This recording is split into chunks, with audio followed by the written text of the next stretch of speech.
Hi, I'm Allison. I'm a reading specialist and I'm the founder of Rising Readers, a coaching program for parents of struggling readers ages 6 through 10. In this video, I'm going to share with you what to do when your child is struggling to remember sight words. Now, I have a huge passion for helping struggling readers. I've been doing it in different ways since 2006. I would love to have you follow along with my channel where I share teaching ideas that parents can do at home to help their child with their reading. So hit the subscribe button and then also hit the little bell so that you don't miss out on any of the videos that I post.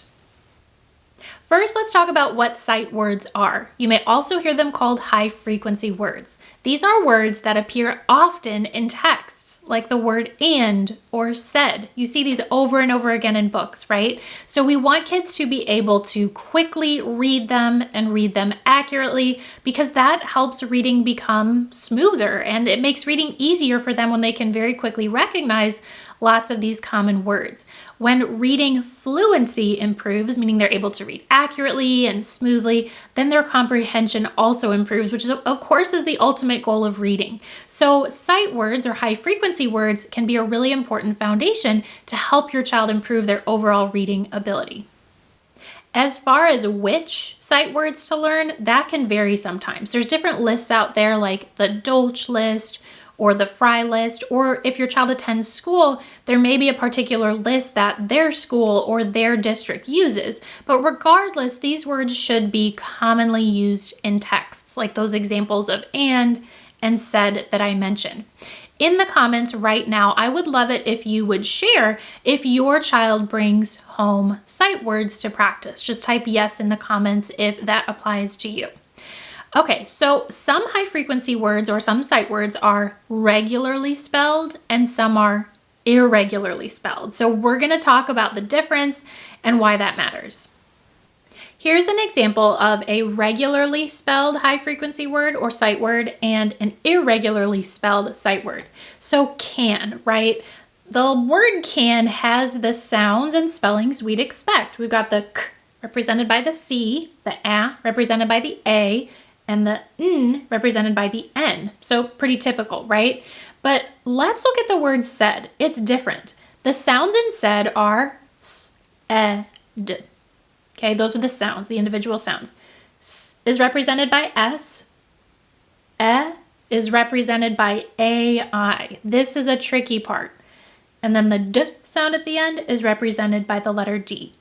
This is an irregularly spelled sight word. And the reason why it's irregularly spelled is because the A and the I normally would represent the long A sound, like in the word pain, but it's not said, right? It's said. It's representing the sound short E. It's surprising or tricky is how I like to put it to kids. Okay, so said is irregularly spelled, can is regularly spelled, but it can be useful to learn both regularly spelled and irregularly spelled sight words. And the process for teaching sight words to kids, or what you can do at home to help them learn sight words, is the same. Regardless of if a word is spelled regularly or irregularly, you want to do the same three things.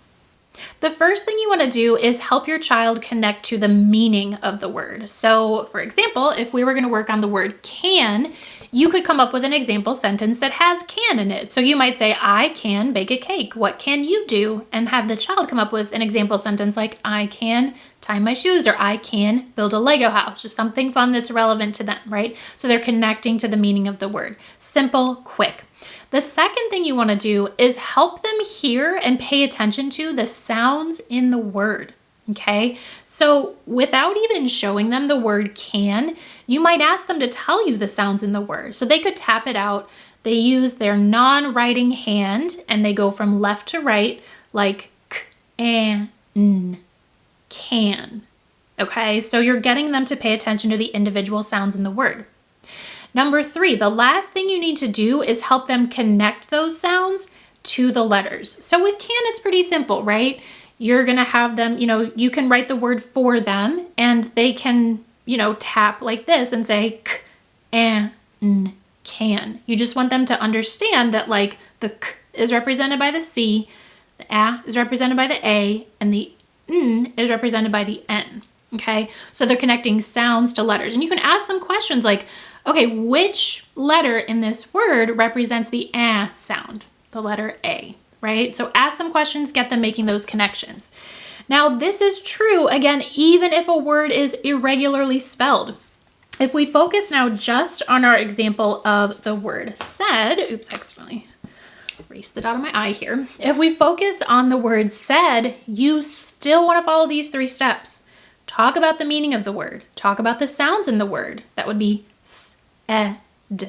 Okay, this may be something that they practice in school. It might be easy for them to tell you the sounds in the word. And then the last thing you want to do is talk about how the sounds connect to the letters. So, s, e, and you want to talk to them. Hey, isn't that strange? The e sound is represented by the a and the I in this word. This is tricky.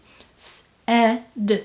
Okay, have them write the word after this, right? Again, continue talking about how the sounds might be different from what they expect. Okay, and kids will need different number of repetitions to really absorb this, but these steps are so simple that, you can do them one day and then you can come back and practice another day. You can have them write it a few times. You can make it fun. You can have them build it if you have little like magnetic letters on the fridge or something like that. You just want them to keep practicing and to continue connecting the sounds to the spellings, especially when there's an irregularly spelled word and they need to learn that a part of the word is tricky.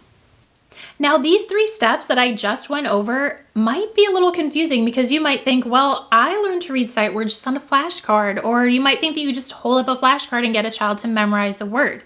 And that's what many of us learned. That's the way many of us learned for years. However, what the research shows, and this is based on brain research, is that when the brain is connecting to the meaning of the word, remember we talked about those example sentences, the sounds in the word and the spelling of the word, even if a word is irregularly spelled like said, that actually facilitates better learning of the word. So flashcards are great. Once you have talked to the child, once you've gone through these 3 steps and really talked about the sounds and the spelling, then yeah, you can absolutely just write a word on an index card and they can practice it in the future. But we don't want to skip over those important first 3 steps because those 3 steps are what will really make sight words stick for your child. This is especially true if your child is struggling with sight words. So it might be a little bit different from what you thought, but it is absolutely worth it. Your child may need lots of repetition, but use those 3 steps, and I know you will see a lot of success. One last thing I want to mention is that if you see your child trying to sound out sight words, it's okay. They might say s, a, I, d, and try to sound it out like that, and it might be incorrect. But see what they can do on their own, but see if you can get them to remember, oh yeah, we talked about the A and the I. They're working together to represent the e sound instead, okay? So it's actually okay and good if students sound out sight words. Eventually our goal is for them to be able to read them instantly, but it does take some sounding out along the way. So that is absolutely not a bad thing. Now, I know that if you're a parent, teaching sight words to your child and getting them to remember them can feel overwhelming. And this is only just one small part of the reading puzzle. If your child is having trouble reading and needs a little bit of extra support, I would love to invite you to apply for our parent coaching program called Rising Readers. I created Rising Readers because I saw so many parents of struggling readers feeling like they were failing, feeling so frustrated, maybe trying to pull a lot of things together online, but just feeling like they didn't have a clear plan, a clear map forward, and it was just kind of guesswork. And that can lead to you feeling like you're failing your child. Now, in Rising Readers, we not only give you all the information and all the materials to use with your child, but we also provide weekly coaching so you get help and you can tailor the program exactly to your child's needs. There's no other app or program like this because of the high level of support and accountability that we give you inside the program.